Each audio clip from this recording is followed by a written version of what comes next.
વાત કરીએ રાજુલાની તો મૂળ રાજુલાની વતની દુબઈમાં નોકરી કરતી યુવતી રાજુલામાં મત કરવા માટે આવી અબુધાબી એટલે કે દુબઈમાં નોકરી કરતી દીકરી અમરેલીમાં મતદાન કરવા આવી હતી. આ અંતર્ગત વાત કરવામાં આવે તો વિભૂતિ કમલેશભાઈ વિટલાણીએ રાજુલા શહેરમાં મતદાન કરવા આવી અને સાંસદની ચૂંટણીમાં પ્રથમ વખત મતદાન કરવા ઉત્સાહ સાથે યુવતી આવી પહોંચી.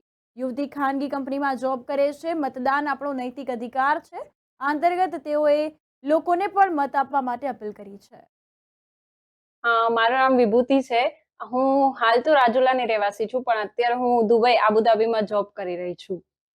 તો શેના માટે આવ્યા છો? અને હું અહીંયા આવી છું ખાસ મત દેવા માટે. મારું આ સાંસદમાં પહેલું મત છે અને મારો એવો શોખ હતો કે હું અહીંયા આવીને મારું મત દઉં. એટલા માટે મારું વેકેશન હકીકતમાં ઓગસ્ટમાં હતું, પણ એ ડિલે કરીને હું અત્યારે મત દેવા માટે ખાસ મારું વેકેશન વહેલા લઈ અને જોબમાંથી અપીલ કરી છે કે ભાઈ મને જવા દો. એટલા માટે હું મત દેવા માટે ખાસ અહીંયા આવી છું. લોકોને તમે શું અપીલ કરશો? હું લોકોને ખાસ એવી અપીલ કરીશ કે પૈસા કરતાં પણ મત ઇમ્પોર્ટન્ટ છે, તો ખાસ તમે મત આપો. મારી એક જ અપીલ છે કે તમે મત આપો.